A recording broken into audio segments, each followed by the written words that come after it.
Hi, I'm Max Bergman. And I'm Donatien Rui. And this is The Eurofile, a podcast where we look at Europe through a Washington lens.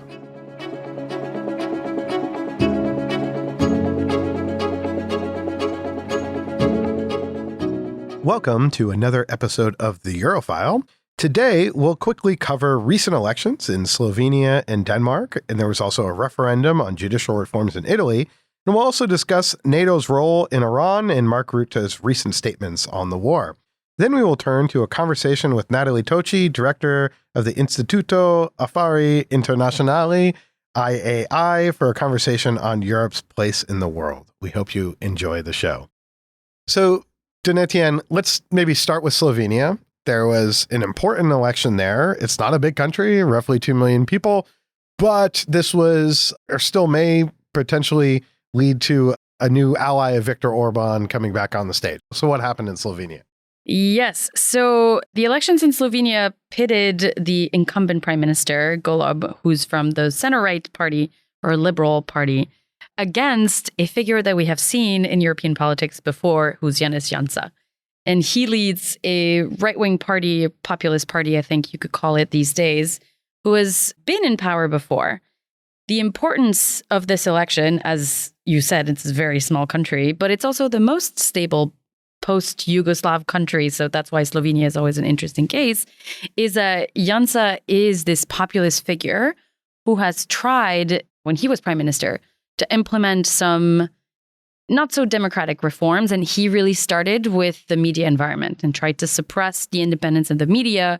He had a harder time doing it. There was a lot of pushback there, but he still tried to do quite a bit. And he has promised during this campaign to cut funding for the media, for welfare, for NGOs, similar vibes as some of the things we're hearing in other countries along the lines of civil society, is like influence from outside, etc. So that is the camp. And importantly, Janša is not as pro-European as the current prime minister and could potentially be, as you said, another ally of someone like Viktor Orban in blocking decisions at the European Council. Yeah, I think there was a concern that if you had Janša and then there's going to be an election in Bulgaria and you have Babiš in the Czech Republic and then you have Fico in Slovakia, and then if there's Orban, then you suddenly have this bigger block of sort of anti-EU sovereigntist leaders that would be an obstacle, skeptical of Ukraine, somewhat pro-Russian. But this was sort of a surprise election where Janša was doing very well in the polls and then did not win. No, they ended up very close. So that's what we're looking at the next few days. It was, I think, a tie. It's basically a tie, especially in the way seats are counted for a proportional system.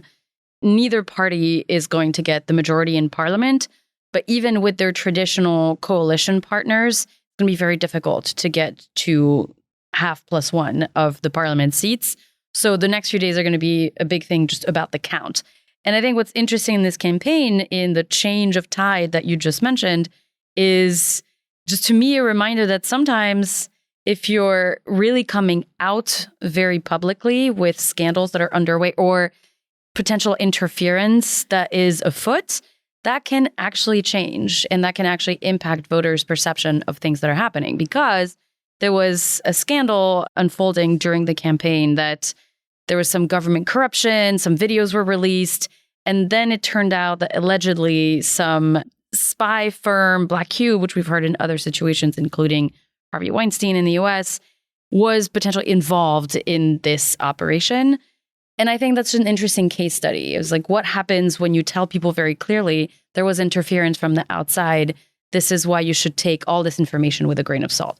It's not to say that government corruption that was alleged in the video is not happening at all, but I think it impacts voters. So we'll have to follow what's going to happen there. But I think at the very least, it was not the sort of far right wave that brought a new Orban ally to power. We'll have to see how it shakes out. Now let's turn to Denmark, where, one of the major issues was the U.S. threats against Greenland. And then Mette Frederiksen, the prime minister, decided to call snap elections. She had been not doing very well in the polls in 2025. Greenland seemed to breathe some real air into her campaign balloon. And to talk to us about what's happening, we have our special Danish political correspondent, our producer, Otto Svensson. Otto, you're Danish, so you're going to fill in as our resident Danish expert, but you are a resident Danish expert. So what was your main takeaway from the election? Frederiksen got 21.9% of the vote. I think this is the worst performance of the Social Democrats since 1903, if that's correct. But she got by far the most votes of any other party. So what happened? Yeah, it's a really messy result, not dissimilar to the situation in Slovenia. The fact of the matter is, this is the first time for as long as I've been alive that I can't picture a coalition government on, the night of the election. Typically, whether it's going to be the center right or the center left that's going to be in power the next 4 years. But this was a situation where the incumbent government got absolutely battered. It's the worst performance by the Social Democrats and the worst performance by the center-right rival in recent memory. These are the two parties that have always been in power for the past 50 years, as long as any voter in Denmark has been alive, kind of comparable to the SPD and the CDU in Germany. What's clear is that the only big winner of this election is Lars Løkke Rasmussen and his moderate party, kind of the kingmaker at the center of the political spectrum. And it's looking practically impossible to see how a future government won't sort of have the former prime minister, current foreign minister, Mr. Løkke Rasmussen, as the kingmaker, sort of dictating where the next coalition goes. But that won't mean that he's prime minister, but probably in an important role somewhere. Probably not as the prime minister, but it's really hard to rule out any scenarios here. Mette Frederiksen was appointed as the special investigator to lead coalition talks this morning, so she will get the first stab at putting together a coalition.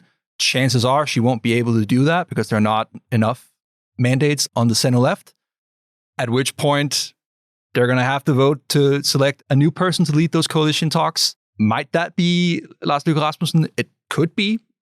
It's not looking likely that he would be the prime minister in such a scenario, but it's impossible to rule out. Has he said where he would lean in a choice of coalition? No, he said that he wants a coalition across the center of the political aisle, preferably something that includes the Social Democrats and the Liberal Party to the center right, with potential participation from other parties as well. So that is his priority, and that's what he's going to be pursuing. But those left parties have said we don't really want to be in coalition that veers too far to the right. Is that correct? The main support party on the left, the Greens, have said that they would prefer not to be in a coalition with the moderates. And he has also said, Lars Løkke Rasmussen, that he doesn't want to be in a coalition with the far right. And that, so it's sort of, how is this all going to come together? That Spider-Man meme is like, not you. It's very Dutch. The Danes have sort of turned into the Dutch in some ways. That is the big fear. That's a huge fear, obviously, as politically interested spectators in Denmark. As you look at what's happened in The Hague and in Brussels, and the 500 plus days it took to put together a you won't beat our record. Don't worry. I hope not. But that is sort of the fear that this fragmentation, lack of clarity is going to lead to eventually. I think the thing that I find somewhat confounding as sort of an outside observer is that I think this is the first Danish prime minister that I can remember. And that here you have a small country that has had a prime minister sort of step up both on the European and world stage and become a real presence and lead the country through what is one of the biggest security crises in its history. And then it seems like the election was about like water quality and just like very sort of mundane national issues. So I'm curious how you assess that. Like, what was this election about? And I get she's been there for a while, so there's going to be, that kind of thermostatic public opinion that turns against the leader. Yeah. I mean, this is not dissimilar to electoral dynamics in the US, right? Rarely do political candidates get awarded for their foreign policy prowess. Typically, elections are won and lost by kitchen table issues. And that's no different in a lot of places in Europe. Frederiksen has an incredible stature on the European stage. Obviously, a lot of Danes are very proud of that, but it doesn't take away from the domestic dynamics. And I think something that a lot of observers don't really think about is there is a similar elitist perception, sort of a condescending tone that a lot of Danish voters really don't like about Mette Frederiksen that is kind of lost on observers sitting in DC or in Brussels or in other parts of Europe. We talked about this before we started recording. She reminds me a lot of a character from the 1999 political high school drama Election, Tracy Flick, who's this person who's running for student body president. There's some Hillary Clinton dynamics at play as well, where her standing with voters with regards to her character, her persona has just cratered over the past 5 years. Interesting. They all have gender in common, but that's neither here nor there. Well, speaking of Female leaders. female political leaders that also did not have a great election night, Giorgia Meloni in Italy tried to push through a constitutional change relating to the judiciary, and she lost. And this was a big sort of bet. Matteo Renzi, the former Italian prime minister, had sort of did something similar, lost as well. He resigned after Matteo Renzi called for Meloni to resign. I don't think that was ever in the cards. But this is seen as sort of a big blow to Giorgia Meloni as sort of the first real chink in her kind of electoral record. She's one of the longest serving Italian prime ministers since, I don't know, since the Roman times or something. In a very long time. Yeah. So this proposition, which passed the Senate, and this referendum was the last necessary step in implementing this law or having it be officially passed. And it failed by quite a bit because the no camp won 54% and the yes camp lost and got just 46. There's a pretty stark geographic difference in the vote as well. Meloni's traditional base in the north voted overwhelmingly for this referendum, but a lot of the rest of the country voted no. What she was trying to do, which there's a fair argument to say that the Italian judiciary is slow, it's complicated. There's a slightly less fair or maybe more politicized argument that it is itself politicized. That argument tends to come a lot from the center right and the right wing because in the 90s, the Italian judiciary launched this massive anti-corruption push, which was literally called Clean Hands, and that destroyed the political scene, especially traditional parties like the Christian Democrats. There's a deep-seated memory of that time, and they have since called the Italian judiciary left-wing judges, etc. So it's a technical change in the judiciary, but it does things like separating prosecutors and judges in terms of the councils that enforce oversight. And when you talk about oversight and appointment of judges, of prosecutors, you easily get into political territories and who has the power to influence those bodies. And that's why the center-left was really able, the current center-left, the center-left mounted this big opposition by really going at the fact that this was a politicized move and that it was an attack against the judiciary, an attack against Italian democracy. And people reacted to that, I think, clearly pretty strongly. So yes, it is a loss by Giorgia Meloni. She did a lot of work to make sure she wasn't too closely associated with the results. She treated this more as like, this is just a thing my government is trying to pass. I will support the vote regardless. I am kind of supporting the yes vote, but I'm not too close to any of this. So I don't want to overstate how much of a hit it is against her. I think it's just the first time we're seeing something that she wasn't able to push through in the last few years she's been prime minister. Yeah, no, look, I think Italian elections are going to be set for, I guess they have to happen before next year. Before December 2027. There's a while. But, the energy costs in Italy are amongst the highest in Europe. There hasn't been the same effort as you see in Spain and other countries of trying to deploy renewables. And so it's all gas dependent. And I think that's going to be a huge problem now that there's going to be real challenges of LNG shipments. Affordability and reform. Meloni has had all this popularity, but you've got to kind of use your popularity to do something. So economic reform hasn't really happened. So you have a country that really benefited from a lot of EU funding, from the stabilization of the euro and debt spreads. But, there's also, I think she some ways benefited by not doing big, bold things, but then sometimes you have to pay the cost of that. But I think there's also some costs to not having taken sort of big, bold economic action. And I think Olaf Scholz sort of experienced that in Germany. Friedrich Merz might be experiencing that right now as well. Macron experienced that. At least Macron, he tried and then, yeah. So we'll have to see how this plays out. I guess maybe to just sum up the election, what it seems like to me, and there were also elections, you should say, in France where these were more at the municipal level, where there was, some concern or where there was some potential for the National Rally, the far-right party, to win mayor seats around the country, particularly in Marseille and other places.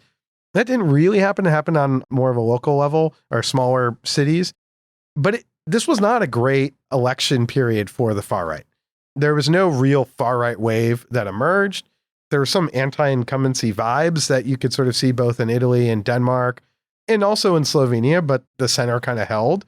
And so I think when I sort of look ahead and we look at elections in Hungary coming up, I don't think there's anything here if I was Viktor Orban to be like, oh, maybe there's this far right wave. If anything, I could say, oh, well, maybe it's not going to be great for the incumbent. But I think it's just a reminder that we need to check our priors about like the far right always rising. Now, I think this is perhaps an awkward segue to Iran and I mean, it impacted some of these elections as well. It impacted some of these elections. And always the specter of Donald Trump. Yeah, and I think the specter of Donald Trump in European politics is going to increase significantly, where Pedro Sanchez's sort of opposition to the Iran war is probably becoming the norm. And Donald Trump was getting quite annoyed, I think, as the U.S. finds itself in a very perplexing, difficult situation with no clear way to solve it. Trump was sort of insisting that Europeans send some ships to reopen the straits that we don't really have a plan to open, that our Navy is not going to open. Anyway, he wanted like Europe to solve its problem for him.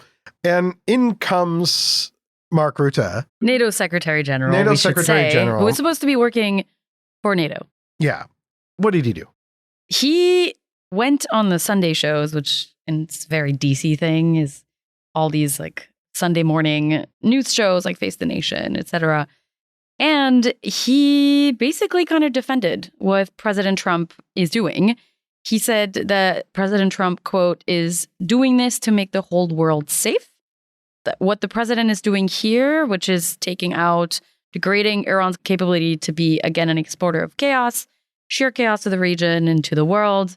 So really defending the line of the U.S. administration when it comes to Iran. Yeah. So I have a few thoughts. Wait, can I ask you before we get into just to establish the facts, like, are there any discussions right now at NATO to get involved or to help at all that would make it make sense for Mark Rutte to be on these shows? No, not that I know of. So the Sunday shows used to be a huge deal. They're still kind of a big deal in American politics. Now, there has been a lot of blowback about this within Europe, about how dare Mark Rutte sort of speak for Europe when it comes to Iran and saying that, NATO is on board with Donald Trump's efforts in Iran in this war when European countries really aren't. And so it's not something the alliance is at all unified about. What I would say is a few things. First, he didn't have to do this. Like, why are you coming on an American political show as if you're a representative of the Trump administration? Because what usually happens on American Sunday shows is that there's someone that represents the Trump administration. And I'm very curious if this was Rutte's idea or was he put up to it by the Trump administration to go on to sort of speak as if he was representing the Trump administration, because he did a very good job of it if you were going to be a representative of the Trump administration. So maybe he should apply to be national security advisor. I don't know, since Marco Rubio has lots of jobs. But I think the second thing is that this really shows what NATO's about. And that's a real problem. Because what NATO's about right now is just keeping America in. NATO is right now suffering a high degree of brain death, to quote Emmanuel Macron. And what I mean by that is there is serious doubt about America's commitment to defend Europe. The Russians are about to be flushed with money. They're prosecuting an incredibly intense war in Ukraine. Let's just say tomorrow they were like, you know what, let's stop. Let's just gear up and focus on Europe. I don't think they're going to do that, but let's just say they're going to do that in 2028. Can Europe rely on the United States coming to its defense? I think the answer is no. But what is NATO doing? NATO is not thinking about that because they can't think about that because they have to plan as if the United States is in and going to participate and help Europe defend itself, or that the United States is going to defend Europe as it has for the last 75 years. So NATO is not actually planning for the most serious security threat facing Europe, which is that Europe would have to face a Russian threat without the United States. And instead, what you have is Mark Rutte doing the other thing of just being like, well, oh my God, we'd be so screwed. So we're just going to go beg the United States to stay. So the entire strategy of NATO is to beg America to stay in, to keep America in. The third thing I would say is that's not working. Like, the United States and Europe are really going in different directions. So if that's your strategy, I don't really see it paying off. The fourth thing is I don't know where American politics is going to go. but this is sort of bordering on interfering in American politics. And you're going to come in and take the side of the president in something that's both deeply unpopular amongst the American public, but is universally unpopular almost amongst the Democratic Party. Benjamin Netanyahu has helped turn the Democratic Party firmly in opposition to Israeli foreign policy. There is a real danger that if you associate NATO as just being obsequious and this enabler of President Trump's foreign policy, that you will have a new Democratic administration, potentially, that who knows what their stance is going to be on the world, who knows what their stance is going to be on Europe, but it's not going to be Joe Biden's foreign policy. Democrats are not necessarily going back and going to say, we're back and everything is okay. And I could see if you spend the next 6 months, especially in an election year in the United States, or the next 2.5 years, just bending the knee to Donald Trump, that is going to make, I think, any future administration on the other side of the aisle be like, what is this thing? This isn't working. So I think this was a big own goal for Rutte. And it's clear his own strategy is just to suck up to the Trump administration. And frankly, it's not working. And the other thing, it also goes against the entire objective of the Pentagon, which is to do burden shifting. So he's not seen as a trusted actor by the Trump folks. Like, he's been mocked, and the Pentagon sort of knows what he's trying to do. So to me, this was a mistake, and it probably should stop from the NATO Secretary General.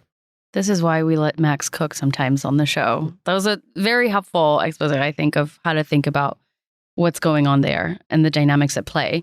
But in a very related topic, we're also now going to turn into our conversation with Nathalie Tocci about how Europeans among themselves are trying to craft a response to what's happening in the world. So we'll move to that conversation now.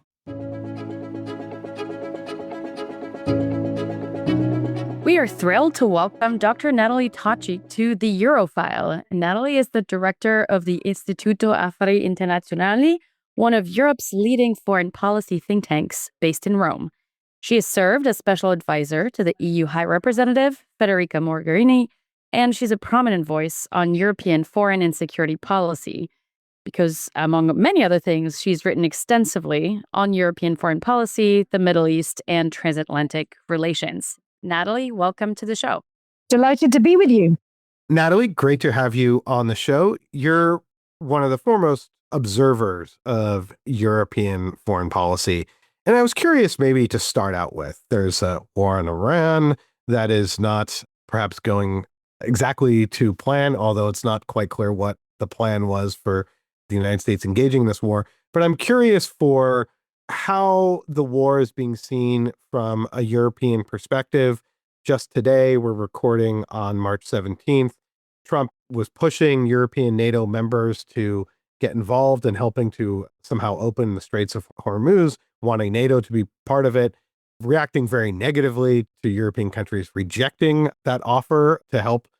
And so I'm curious how this war is being seen from your vantage point. So I would say, Max, in many respects, Trump's threats are being viewed in continuity with what Trump has been doing vis-a-vis Europe over the course of over a year. Trump has threatened Ukraine, and he has withdrawn pretty much most, if not almost all, military assistance to Ukraine. Trump has threatened and enacted upon the threat of tariffs towards Europe. Trump has threatened to annex European territory, i.e. Greenland from the Kingdom of Denmark. So Trump's threats are not new, right? So in many respects, it's kind of more of the same. Now, I don't wish to sound complacent about it because it's not great to have your greatest friend and ally and also the most powerful country in the world going about threatening. But I think what Europeans are also, and perhaps they wouldn't say so as openly, but I think what they're also learning is that Trump's threats are, to an extent, empty threats, right? Trump has threatened a trade embargo on Spain because it had the audacity of refusing the use of military bases. And it doesn't seem to me that that trade embargo is actually being implemented. So some of the most bombastic threats are actually empty threats. And some of the threats that actually Trump acts upon in a sense, he would have done so anyway, right? So in a weird way, I think Europeans are learning that the emperor may not quite have, sort of no clothes at all, but he's certainly less dressed what first he appeared to be. That's a disturbing image. In similar vein, you co-authored a piece in Foreign Affairs with Matthias Matthijs where you talk about how Europe lost, and you address some of these dynamics of the relationship with President Trump and with the United States the way it is right now. You use a term that I thought was really interesting, which is ambition deficit disorder in Europe. You didn't publish this very long ago, but of course, a lot has changed and a lot is constantly changing since you have. In the wake of everything that we're seeing, are you seeing things shifting a little bit? Are you seeing that European independence, sovereignty building creak into being? Or is the response to Iran in a similar vein to what you and Matthias were talking about? So I guess, it really depends on the day you ask me that question, right? In the sense that, and perhaps this is normal because change is never kind of linear, right? And it changes maybe slightly directions, certainly pace over time.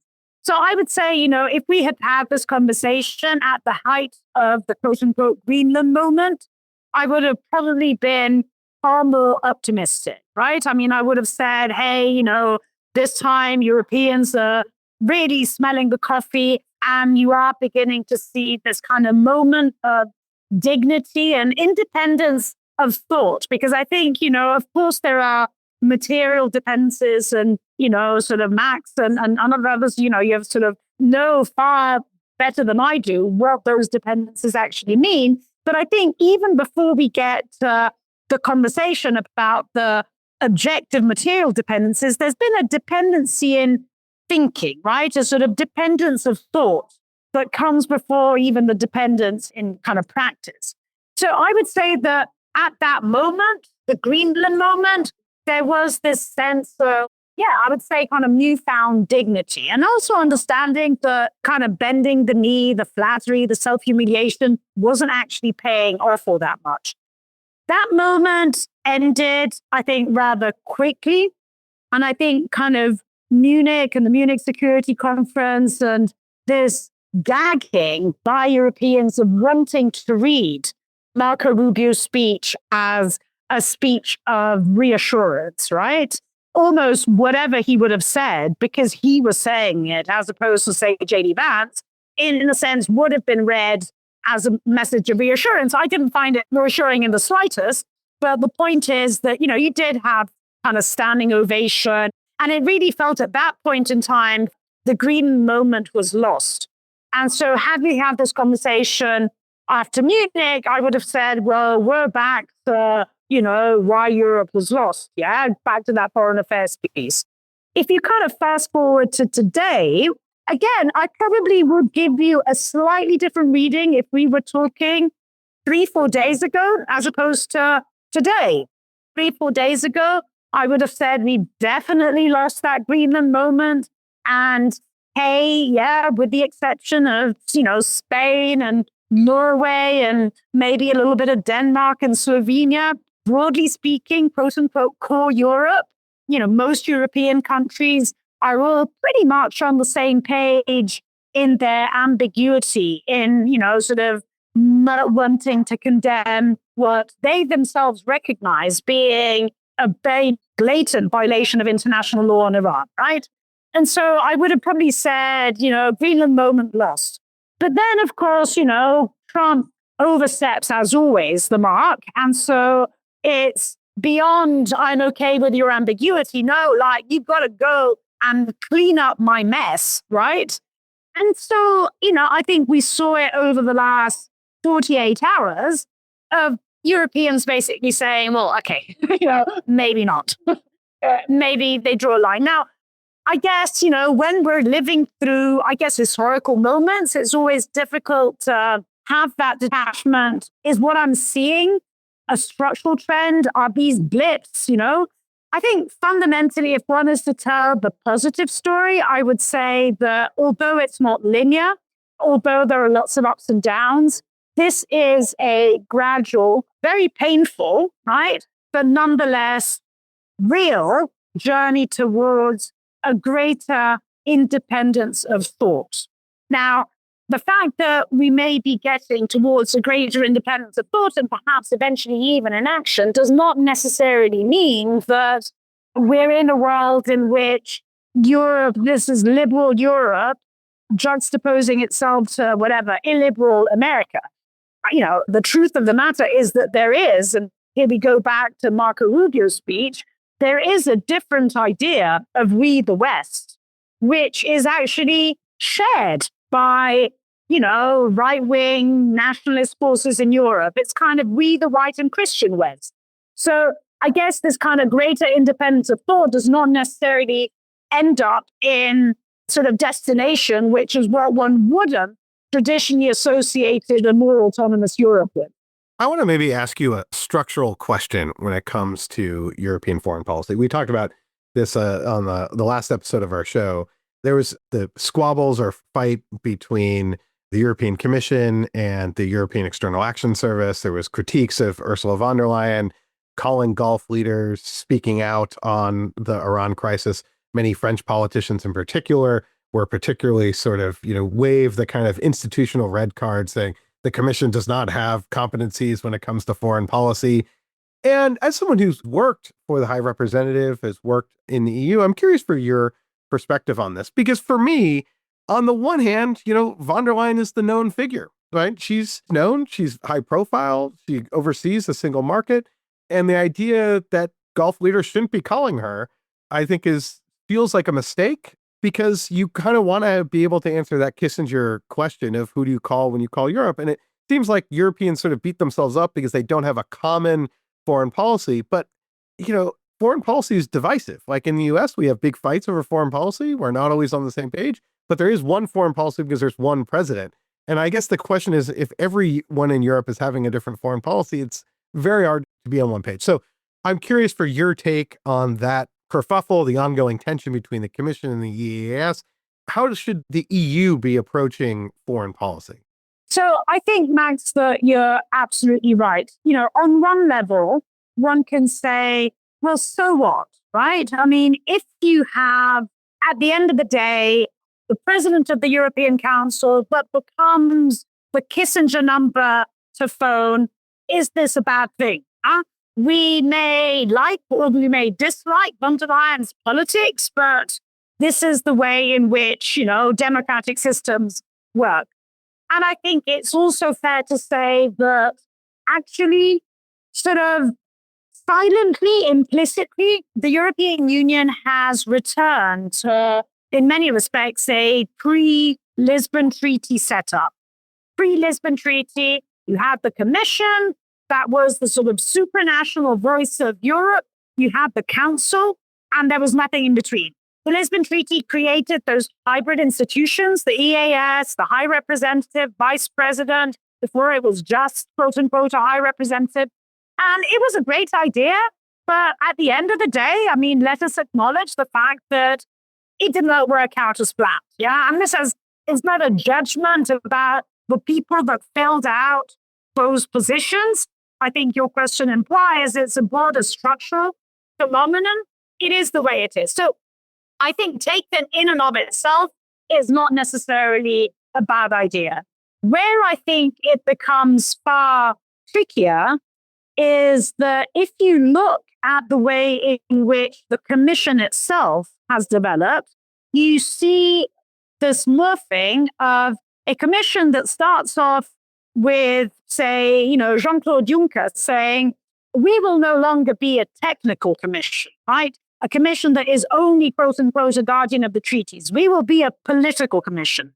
And of course, what Juncker meant back then, so this was over a decade ago, was, the Eurozone crisis, this detachment of European citizens from the European project. And so the commission had to become more political.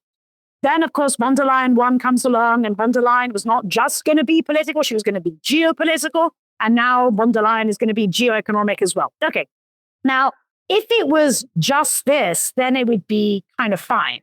what we have ended up seeing is a commission which is increasingly politicized, and it's politicized within itself. I mean, not just vis-a-vis other institutions, but so within itself, what I mean is it's almost, what used to be the supranational institution of the European Union actually becoming increasingly intergovernmental within, right?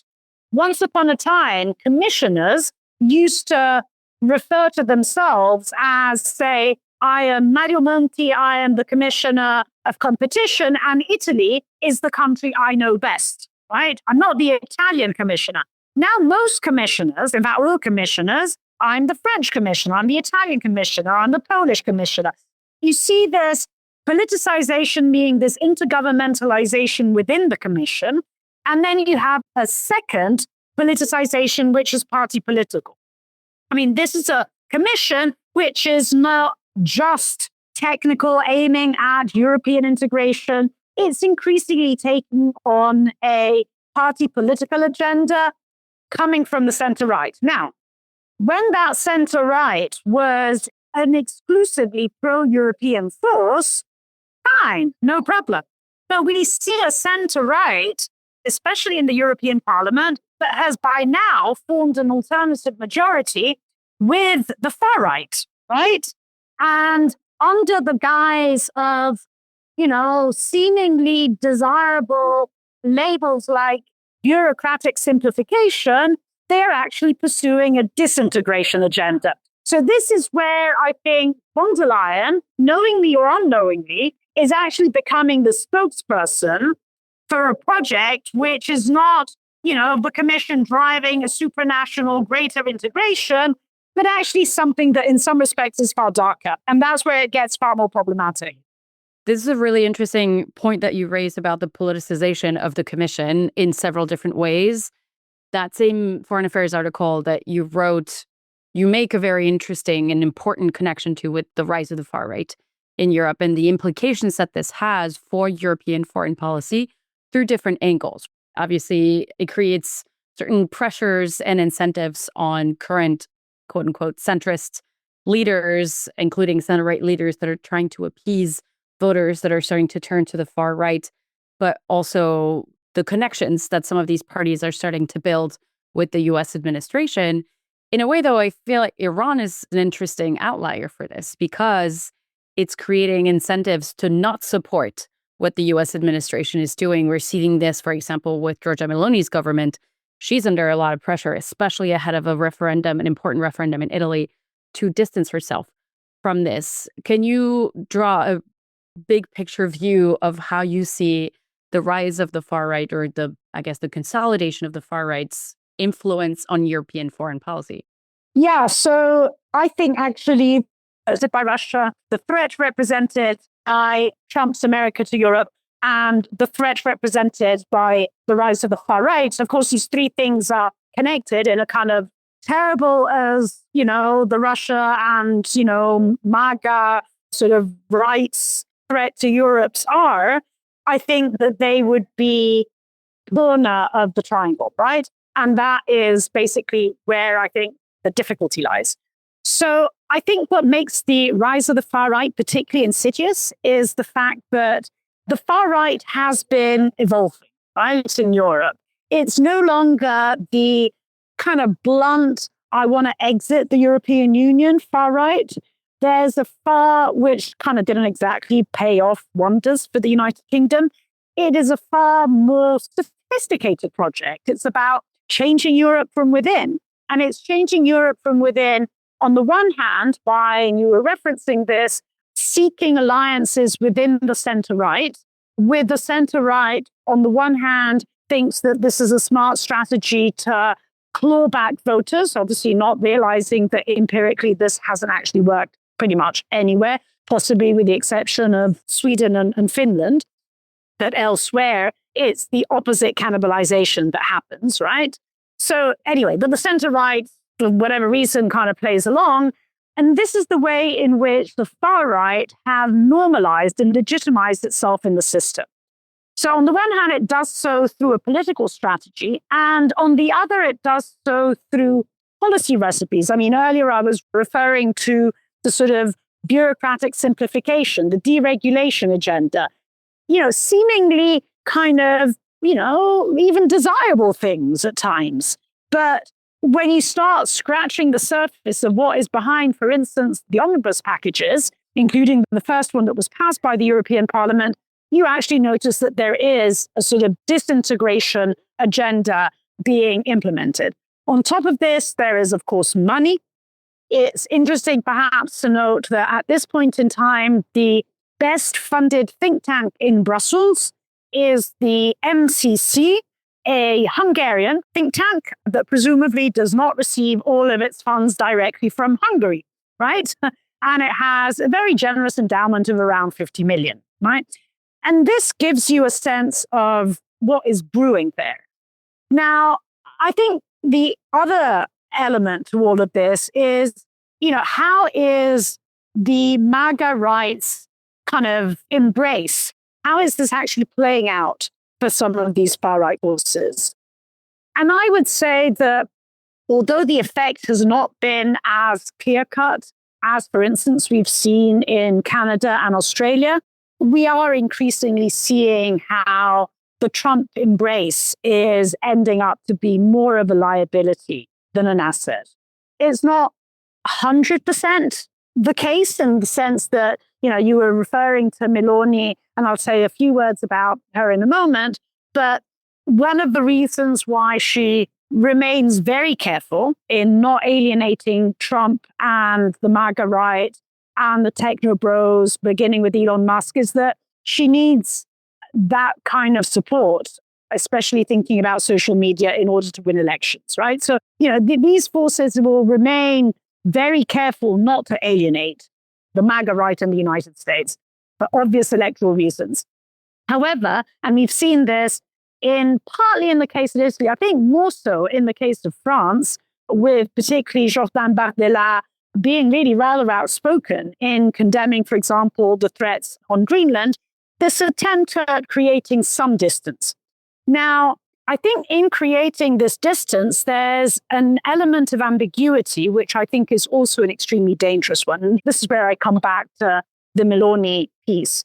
Meloni actually, I think, was misrepresented in international media, assuming that what she had said was actually a condemnation of Trump and what he's doing in Iran. Meloni literally said to the European Parliament, the United States is violating international law, full stop. And I neither condemn nor support the US-Israel war in Iran. Now, this actually is, in my view, an extremely dangerous set of sentences to put one next to the other, right? Because the minute in which you recognize a violation of international law, almost the immediate consequence of that recognition should be a condemnation, right? The minute in which you recognize a violation and you kind of say, well, kind of, this is okay, you're endorsing the shedding of the quote unquote rules-based order. Now, it's not just Meloni that is doing this, and this is why I kind of come back to center-right forces and the point I was making earlier about the European Commissioner, and in particular by von der Leyen. It is basically what Friedrich Merz has been saying. It is what Ursula von der Leyen has been saying. And whereas Meloni or Merz are, at the end of the day, representatives of certain political parties, of certain governments, the European Commission is there, legally speaking, right, as the guarantor of the protector of EU treaties, which are enshrined in international law. And this is why it becomes so toxic when you have someone like von der Leyen, not just, quote unquote, someone like Meloni, making the same similar statements. Nathalie, thank you so much. I think we're going to have to leave it there. We're going to let you enjoy what is hopefully a fun-filled evening in Rome. It's great to have you on, and we'll be sure to have you back very soon. Thanks so much for joining us. Really enjoyed the chat. Thanks so much. Thanks, Nathalie.